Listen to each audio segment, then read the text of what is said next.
Generating traffic and sales can be a challenge for online merchants. But selling on the Walmart Marketplace puts your products in front of millions of customers who shop on Walmart.com. And right now, sellers who join Walmart Marketplace can save up to 50% on referral and fulfillment fees for the first 90 days. So get started today. Head over to marketplace.walmart.com/savings. That's marketplace.walmart.com/savings. Welcome to Ecommerce Conversations, a weekly podcast from Practical E-commerce, hosted by entrepreneur Eric Bandholz. What is going on, Internet? Eric Bandholz back again with another E-commerce Conversations. I hope all is going well on the other side of the Internet. On the other side of the Internet from me, Joe from Normal. What's up, Eric? How we doing? Man? Yeah. Good to see you again. You are my first guest to become back onto the show after I forgot to upload the first episode to the show. So, what an honor. Yeah. Well, why don't you give our listeners a real kick, since they don't know you from the first episode, give a real quick recap of kind of your story, what you've been up to, and what you're doing now.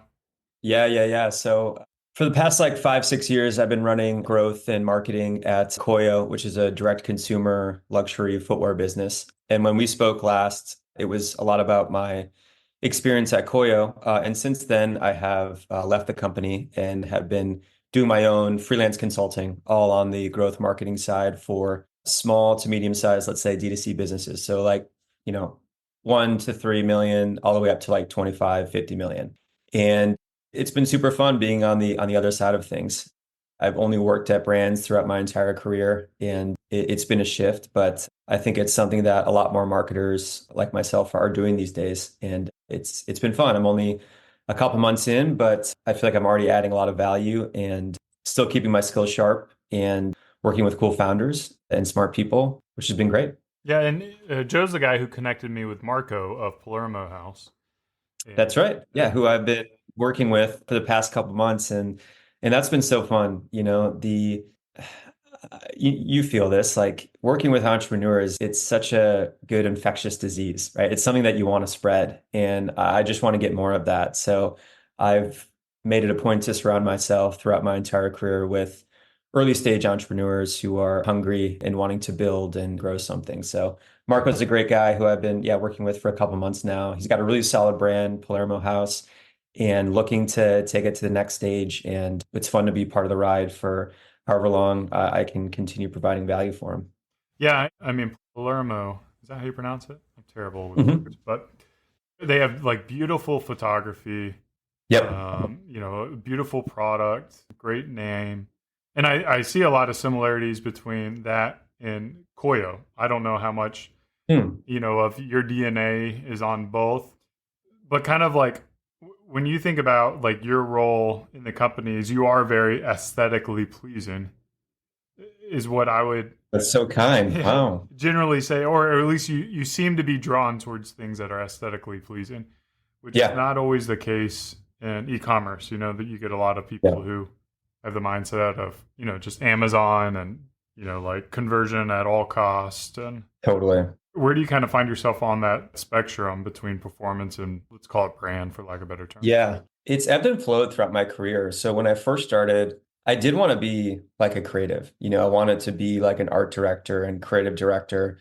I actually started as a copywriter, and I studied advertising and also minored in film in school. So I was just always gravitated towards the arts, and specifically the visual arts, right? Whether it was still photography or video, I loved it, and I still do love it. But as a copywriter at an early stage tech startup, that morphed into understanding SEO and email marketing and paid social ads and content marketing, right? So that quickly morphed into this marketing generalist, right? And this kind of growth hacker. This was 2012, 2013, when you could still do those types of things. And so throughout my career, I feel like I've progressively built my skill set on the growth and performance side of things. But what's been nice is every couple of years, I've still been able to itch that creative bug, right? So when I first started at Koyo, I was basically going hand in hand with the founder, producing campaign shoots and doing some of them myself, right? art directing or creative directing, hiring agencies or photographers or videographers to execute the vision. So I think that's something that makes me a little bit unique within this marketplace of growth marketers is I can speak very technically and analytically about all the growth marketing metrics that we care about, right? The conversion rate, the site speed, the customer acquisition cost, the LTV, the relationship between those two, understanding contribution margin, right? Understanding a marketing P&L. I can dive deep with the CFO or the COO as much as anybody else, I feel. But then I can also dive deep with the creative director, and understand campaign vision and composition and coloring and vibes and tone. And I do feel like I have a certain level of taste that when compared with growth marketers is very high because the bar is a little bit lower. But then when compared with creative directors, I feel like, again, I know enough to be dangerous and I have the skill set to be dangerous. So I think that's where I'm trying to position myself in the growth marketing kind of market, I guess, right? I have a lot of growth marketing skills and that's been my forte for the past 4 or 5 years. But I also have these creative direction and brand skills and experience that I want to mold together in kind of like an old-fashioned CMO, I guess you could say, right? And bring some of that high-level positioning and brand conversation into the growth marketing conversation, because I think that is naturally and organically happening right now. And it's fun. Those are the kinds of conversations that excite me the most. It's interesting for me, having talked to a lot of people with a lot of different brands and different vibes. What we do at Beard Brand, we very much do value the visual aesthetics and the brand voice and trying to maintain that consistency over time. And what I found is like there are entrepreneurs who will talk about how cool that is and how they wish they could do it. However, I get the feeling when they hire someone who has those capabilities, they don't allow those team members to shine, for lack of better words. Like they come in with their idea and their entrepreneurial personality, which is typically like a bull in a china shop, and subsequently end up with kind of like a bastard child of something that could be more beautiful. How do you think entrepreneurs without that keen eye for design, Sure, how do they manage effectively? Because they wouldn't know good design if they saw it, I guess is the problem. Yeah. Even though they think they know good design. I love that question because I haven't thought about it much, but now that I think about it, I have a very obvious and straightforward answer. And well, first and foremost, I think the founder has to be willing to set the expectations. They kind of have to lose their ego a bit, right? And say out loud to themselves, I'm not an expert in a creative field, right? Or a design field or a design function, right? And I need to get better, right? So if you are building a brand that is differentiated through content or positioning or brand, and let's say you have a finance background or a consulting background, right? You need to start educating yourself and start experimenting yourself. And there is obviously a level of talent with creatives and art, but a lot of that you can learn. You can learn taste and style and aesthetics and simple things like composition, right? The rule of thirds, in coloring and storytelling and depth of field, right? All things you can learn in a cinematography class or photography class. You can start going to museums and learning about the history of art, right? I'm blessed because I live in New York City. I can go to the Met, I can go to the Whitney, but every city has beautiful art, And so I think if you don't have a traditional background, you just have to be a student, right? You always have to be learning. And first and foremost, you have to acknowledge that you're a little bit behind the eight ball there, but you can learn. And you just have to tackle it like any other topic in school or any other challenge at your business. And so I would encourage people who maybe aren't, again, as skilled with creative or art direction, just start educating yourself. Again, whatever seems interesting to you. The beautiful thing about art and design is it surrounds us and it hits us in the face, right? You can even be inspired by a beautiful landscape. Something else that has driven me is my annual hiking trips and outdoor activities and wanting to capture that, whether it be video or photography. So yeah, the quite simple answer is, one, acknowledge that you maybe have some room to grow and then go out there and learn and educate yourself. And again, maybe you won't become a Louis Vuitton or a Jacquemus or a Jackson Pollock, right? But again, you can still build an eye and build a point of view and be able to speak more eloquently and directly to those conversations. I think there's kind of a thought process that if something is like highly produced or incredibly beautiful or visual, that there is an enormous cost to that. Totally. And I would agree in the sense that something that looks like it was invested in typically does cost more. Like, so if I just grab my iPhone, grab one of my products, just take a picture of it on a poorly lit desk, yes, that's nothing, no time, set it up. To me, but along the same lines, I do think there are like ways to deliver incredible outputs that are not much more expensive. Like I can use the same camera, spend the time to position the camera in the right place, just make sure the lighting is coming in the right way, make sure all the fingerprints and dust is off the product. And, the cost is essentially the same with a little bit more time in staging and maybe a little bit more time in Photoshop to touch it up. Totally. We're not talking about like tens of thousands of dollars more. So, like in today's environment, I feel like everyone is tightening their belt. Like, what are some hacks or processes that you've seen that allow you to produce high quality content in a more affordable method?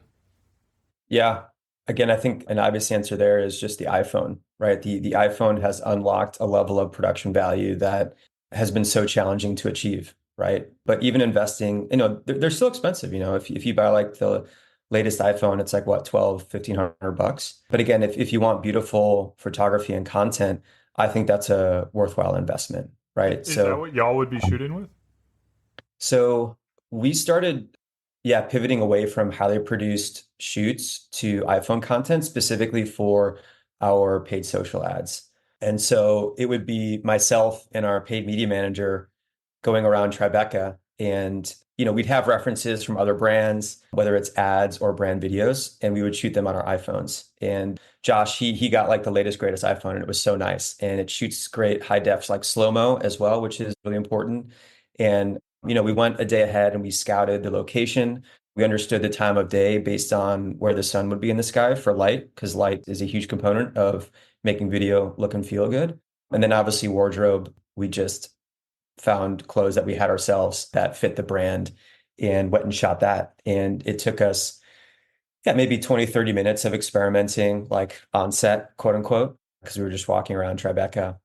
And we got some great stuff. And so I think there are a few things that I want to highlight there. Again, like the iPhone, again, a great investment if you're shooting content and want it to be high quality. Lighting is super important, right? So you never want to shoot midday because the sun is like way overhead of you. So the shadows are just way too harsh and the light is too harsh. And then the last one, which is maybe a little bit more challenging to solve for, but location, right? Location, much like real estate, really helps improve the production value. So Eric, somebody like you who lives in Austin, like if you drove 2-3 hours west and went to the middle of the desert, it looks a lot like Palm Springs or Joshua Tree, which is where a lot of luxury brands do their campaign shoots, right? So again, depending on your product, that could make sense or not make sense, right? Or even go farther west and you end up in Marfa, right? Which is and has turned into this like art capital of the world, right? The Prada store is still there and it's still a thing, right? So if you have the ability to go to obscure locations and use the natural surroundings and use practical effects, I think that's a great way to elevate the production value. There's some really cool locations. Again, we were fortunate because we live in New York City. If you shoot in New York City in Tribeca, boom, you slap a logo on that and all of a sudden it becomes luxury, right? So thinking about, again, starting with the iPhone, if you have great lighting, if you have good kind of like wardrobe, I guess you could say, but then also if you can really elevate it with thinking about location, you're going to get 80-90% of the way there without spending $20,000. In New York, like when you do photo shoots in New York, is that a place that you have to get permits? And like one of the advantages of having an iPhone is like you can do it under the radar, or? Yeah, you definitely can do under the radar. I'd say if any public property you don't need a permit for, if you start going into like office buildings or historical sites, I think that would be a little bit different, but it was also never the main character in the shot. It was always a background character, whether it's like the cobblestone street or, the gas coming out from under the subway, things like that. It was always a minor character. It was never, here's a shot of the Statue of Liberty or the Empire State Building, which we could have done again, because we're just shooting, from the street and it's public domain essentially. So it was never an issue for us. I think it might get more challenging if you have like a bigger crew, but for these types of shoots, we never had that like big crew. When you look at marketing and going into 2024, I feel like e-commerce had this like gluttony phase when all those checks were going out, 2021, and then iOS changes and the effect that had kind of slowed things down. And then I feel like 2023 was a year where unfortunately, not all brands made it out of it. Like it was a tough year for a lot of brands. Either they grew too fast or, like they're outside funded and, those funders are pulling the money, whatever the case may be. How do you think 2024 is going to shake up? And then what are the marketing channels where you feel like have the most opportunity for growth? Like where should people be investing their time? Yeah, I think I think the market is still, I guess, like sifting out with those winners and losers. And there's still a ton of winners. I think the ones that have had more challenges, like you said, a lot of it has to do with the market changing financially, specifically, right? It's not a growth at all costs, it's a profitability at all costs. And the companies that were building for growth at all costs, it's really tough to pivot that boat, no matter how big or small you are. Operating across every aspect of the business, growth versus profitability, it's tough to turn that ship. But for the ones that have had success, I think even for them, they've reshifted their focus to optimizing for profitability, and what dollars are left over after ad spend, right? And I still think that the heavy hitters are going to be popular. Facebook, Google. I think there's a lot of optimism for TikTok, but it really depends on your product category. If you're a beauty product and your AOV is less than $50, I think that is could be a huge home run for you. If it's a bit higher price point, like a Palermo house, I think you got to get creative with your channel allocation, right? And for us, I'm really trying to push the team to think about those visual channels, right? So the YouTubes of the world, even TV, and taking bigger bets there, because I do feel like those visual channels are some of the best places where you can tell your story in a more effective manner. Facebook is great because you get a ton of data, you get traffic right away, you get conversions right away. I question the long-term brand building with just Facebook, right? And so the channels that I want to try to experiment with and invest in and believe do build brands that will last 5, 10, 20, 50 years are more of those traditional channels. It's kind of like back to the brand days of TV, out of home, retail. I feel like a lot of the D2C community doesn't speak enough about retail. I think, again, taking a step back, if you have aspirations to be like a household brand, for 50, 100 years, we're talking like, I don't want to take like a food category, but like a Design Within Reach or Crate and Barrel or a Nike or Airbnb or Apple, at some point you've got to figure out this multi-channel approach, right? Retail, wholesale, collaborations, things like that. And I think D2C is a great strategy as a launch strategy. But if you have aspirations to be one of these big players, I think you've got to make some bets sooner rather than later to understand if that's going to work for you or not, right? So whether it's a pop-up in your hometown, right, or it's a co-branded pop-up, again, retail speaking here, give that a shot. And again, I also think that retail is one of the, if not the best places to tell your story and your point of view as a brand. You can literally bring them into your world, right?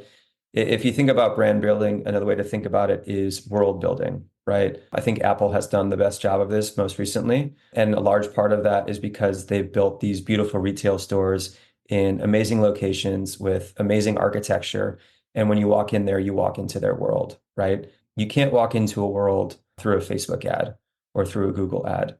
You can get a better feel for it if it's a 30-second TV spot, but nothing can replace world building like a retail environment can. So the channels to get off my soapbox for a second to answer directly your question, the channels that I want to experiment with more, especially with like Palermo houses and brands with like bigger AOVs, or the YouTubes of the world, experimenting with shorts and just like visual ads and video specifically. So any channel that offers video as an ad placement that has a bit longer attention span, right? Again, you tend to find that on like the YouTube or the streamers of the world.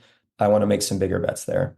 I wanted to get your thoughts on AI, not so much from like a creation tool, but as a future change in how consumers potentially browse the internet. So like historically, it's go to Google. Google gives you a bunch of results and you want to rank number one. In the future, there is a real risk that people just go to Grok or Bard or ChatGPT and they say, hey, what is the best beard care company? And if Beard Brand's not on that list, then you're not going to get that. So it's like, do you know how to rank, like rank in AI, I guess is what the answer is. Is that like something that entrepreneurs and operators should be concerned with at this point? Or is it more of just wait and see? I think the short answer is if you're a business that heavily relies on search engine optimization, then like 100%, right? I haven't worked with many brands recently that a lot of the business is driven through like non-brand search, right?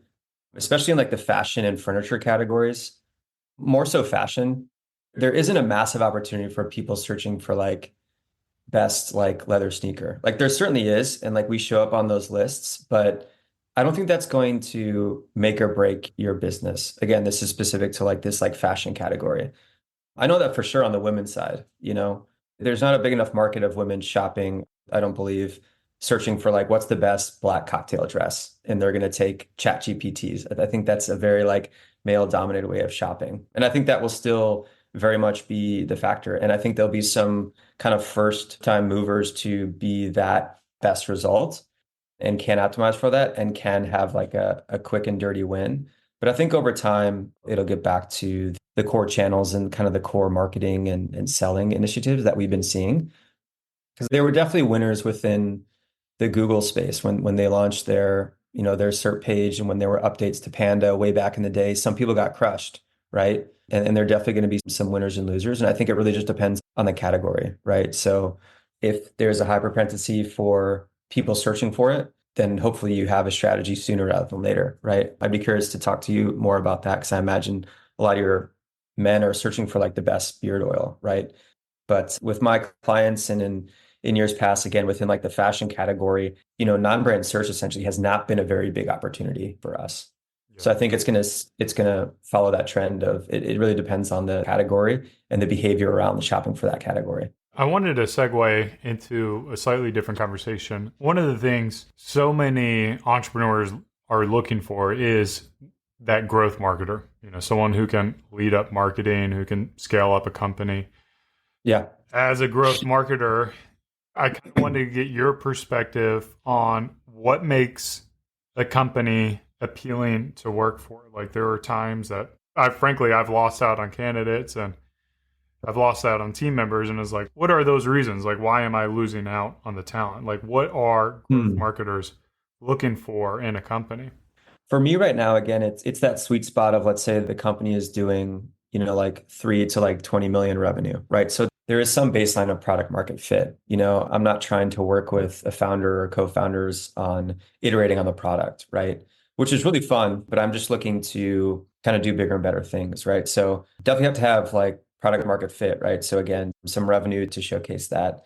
And then also, I think the ideal scenario is working with a founder who isn't a domain expertise within marketing, right? Because that's where you can come in and drive like the most value, because I will be like the expert in residence, right? So there won't be too much infighting, I guess you could say, right? Which is a great scenario for me. I found it challenging working with brands when there is a like marketing co-founder, right? And there's sometimes too much ego at play, and there's just a little bit too much managing with them and talking with them. So for me, the ideal setup is, again, that revenue threshold, a leader that is really excited about growing their business. They don't have marketing domain expertise. They want to bring in somebody who can be that, let's say, expert in residence and help lead their team and set up foundational marketing best practices, right? Across email, SMS, content marketing, paid media, budget allocation, things like that, and really work with the founder or the co-founders and coach them on these fundamentals. And I think after like 3 or 6 months, I will have been able to communicate these fundamentals and coach up their team, whether it's like a junior marketing person or working with their agencies or recommending agencies. I have been trying to build a profitable business for so long. So ideally, I'm paired with somebody who is also of the mindset of profitability and being lean and being thoughtful about that as well. So all those components I've found make up the best environment for me. The cherry on top is if it's like a cool product or a cool brand that resonates with me. To your comments at the top, I just generally gravitate towards industries of design fields, whether it's furniture or fashion or arts or culture. That's always fun for me because it's not just a, growth hacking, growth marketing playbook of Facebook ads, optimization, CRO, but it's, what's our point of view? What's the position we want to carve out in the customer's mind? And how can we do that through storytelling and brand narrative and the origin story of the company, things like that, because that's when you get to be more creative, right? And have more fun. And what I found is people love doing that kind of stuff. So ideally, would it be more of a blank box where you check out their website, the website's hideous, the photography's hideous, there is no brand story or anything like that, and you come in and you're like, okay, well, we can craft a brand story, or it's like, oh, we've got some elements of it, but it's a little disjointed. It's not, consistent. It's a little all over the place, a little frazzled. And then I come in and kind of like tie it together better, like between those two. Or I think it looks really nice and they're buttoned up and we can just kind of take it to the next level. No, I love if there's something already there, right? Because I do think like the founders need to do that work themselves. Trying to outsource that, I think, is really challenging. And again, if you want to build like a long-term brand, it's tough to do that artificially. It's not impossible. But then what I love to do is help them refine it and keep focus on it, right? Because I think that's one big learning that I had at Koyo is I feel like we underinvested in brand for a long time. We really focused on growth, performance, pricing, optimization, promotion optimization.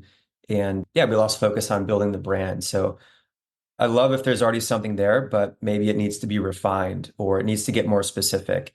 And I love to bring that focus and kind of hold some founders' feet to the fire. Maybe they have an about page or maybe they have, this matrix of where they are in the market, right, relative to their competition, and just kind of pushing them as to like, what does that actually mean?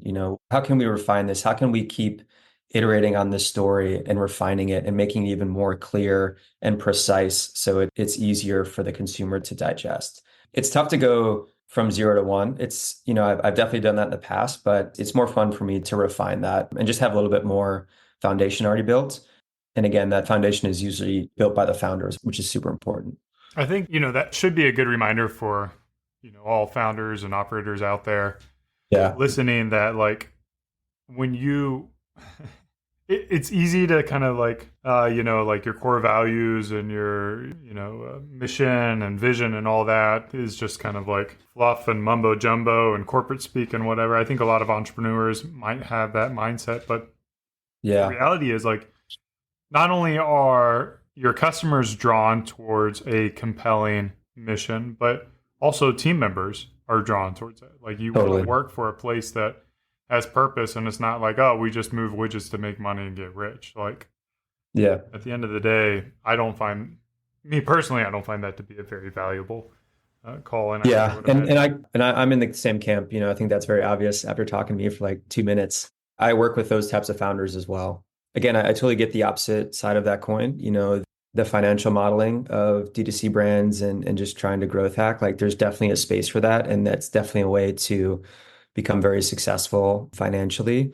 But the things that excite me are exactly what you spoke to. The brands, building companies, building teams within inside of these brands, and cultivating that community internally with your team, but also externally with your customers. I think growth hacking, not to get too woo-woo, but I think the days of like growth hacking are behind us. And it's really like, how do you like hack culture? How do you hack communities? And I think some brands have done this so well. Outdoor Voices, I think, was one of the first to really do this. They've gone to the wayside for a variety of reasons, but a lot of beauty brands are great at like hacking culture and community. And again, the big players are still doing this really well. Apple, Nike, Airbnb, those big players are brilliant with community and culture. Where can people hire you, support you, follow you? So website is anhaltadvertising.com. And then if you want to connect with me on Twitter as well, at Joe from Normal, I'm at Joe from Normal on Twitter, Instagram, all the social channels, LinkedIn, just do a search for me. And yeah, looking for some new clients. I think I have room for one more starting Jan 1. But yeah, it's the book's been filling up fast, which is really nice to see. I've been humbled by the network and the community that I've been able to cultivate over my career. And yeah, it's paying off now that I'm kind of a free agent, and it's been so fun.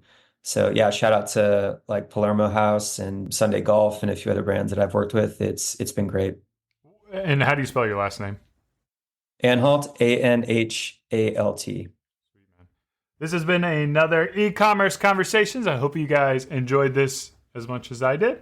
Cheers. Keep on growing.